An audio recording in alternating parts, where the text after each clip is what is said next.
He took Meadow out to breakfast, and when they came back, I was in my pajamas in the kitchen. A little embarrassed that I still was in my pajamas, but he said, "Oh, Mom, it's, fine." I think he got a text on his phone. And he looks at me and he goes, "Oh my gosh, I'm supposed to be somewhere right now." He told my mom, he said, "Oh, there's an event that I'm supposed to go to. This is toy drive." We made plans to be back together in the evening and decorate a Christmas tree that night. And then after he left her house, he called me. He had like this game plan on like how to bring the family even closer. And then after he got off the phone with me, he called Cody and had a similar conversation. He actually called me on his way to that toy drive. And I was at work that day. God, I was so glad that I wasn't on a call. I was able to answer the phone. When the toy drive was finished, I was driving the Carrera GT from where it was parked, trying to put it back into the garage. Roger comes out, joking around with me, saying that, "Hey, you probably don't know how to drive a Carrera GT, right? And it's my car. Let me take it home." And that's when Paul was leaving and said he wants to take a ride with Roger first. It's just so stupid. I've been on that same exact loop. It's an industrial park. There's nothing there on a weekend. There's no cars. It's all closed up. There's nothing there.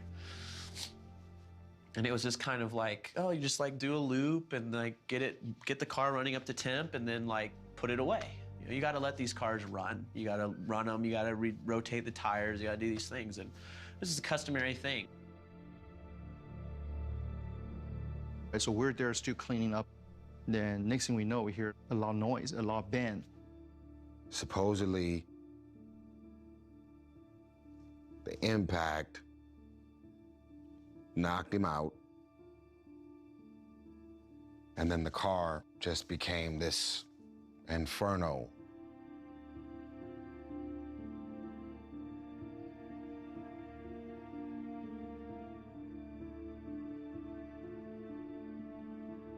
He's stuck in this car, he's unconscious on impact, and then he just burns alive. After Paul left for that toy drive, my mom called me and asked me what I was doing. And I went over to the house and we ran an errand together. And Lucas Weimer walks through the door, covered in soot, like singed eyebrows.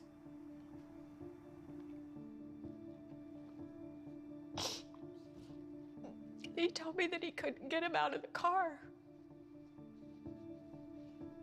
And then he said he couldn't find him in the car. Well, I'm immediately saying, we need to go find him. I didn't know. What he was trying to say was he couldn't find him because the car was on fire and they couldn't get to him. At the scene of the crash, deputies had to wrestle one of Walker's friends away seconds after it became clear Paul and Rodas couldn't be saved. The coroner's office also determined that the cause of death, Mr. Walker, is combined effects of traumatic and thermal injuries, and the manner of death was accident. I was actually the one that had to call each member of my family. I felt like I had to keep breaking more people's hearts. If you knew Paul, you loved him. That's just how he was.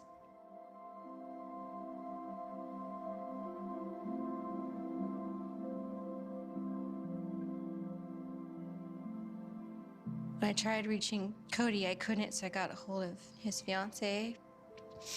She said, "Oh, he's working." There's my wife, and she's just sobbing, and my supervisor says, You're gonna go home. And she pulls me outside, start walking towards the car. I'm like, what's wrong? She's like, something really bad happened. I said, what's wrong? You've told me that, what's wrong?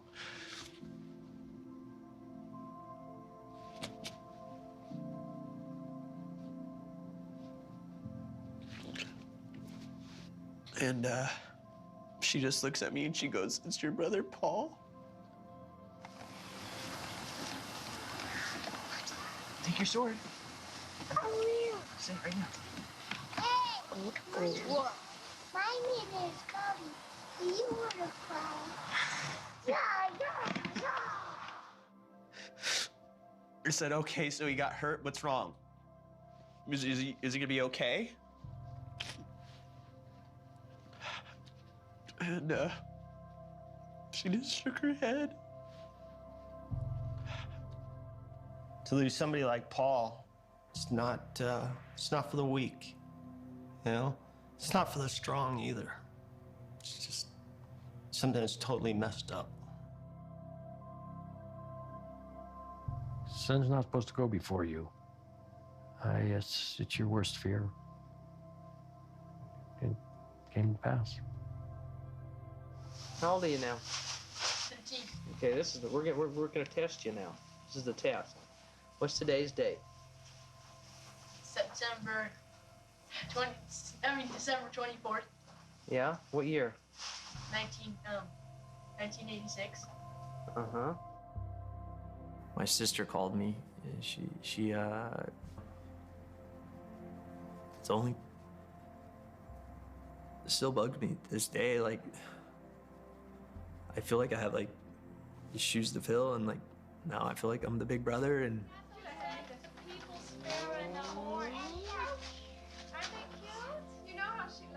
I have sleepless nights over it now. You know, it's like not having Paul to be there. You know, to just pick up the phone. You know, these are those things that you... Robin Ventura. I know. Robin? Oh, it's a buck. It's a buck now.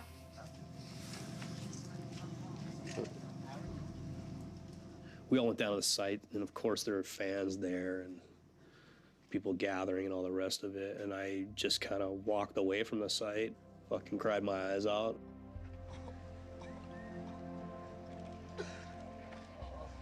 I had moments of questioning my own faith and spirituality. You know, if you loved him the way we did, you would say, well, why him and not us?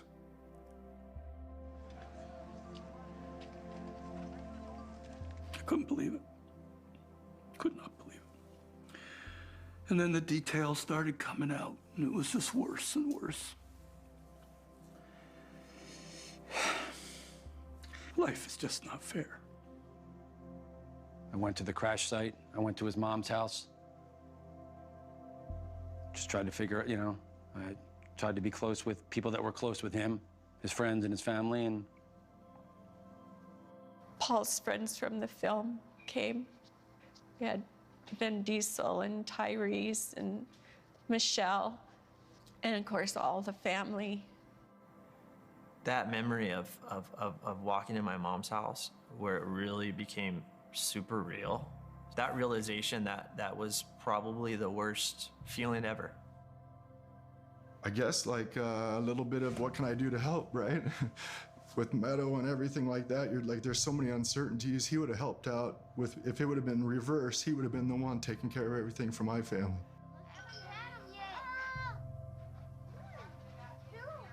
I just remember the very first time I heard it, you know, I immediately jump in my car and I drive down and be with the family, you know? I remember giving Cheryl a hug, and her words were, "Paul and you were brothers, and you will be forever." I really just wanted to go to sleep and not have to get up again, because I just wanted to be with him. Swim to the side. Come on, I'll hold on to you. Swim.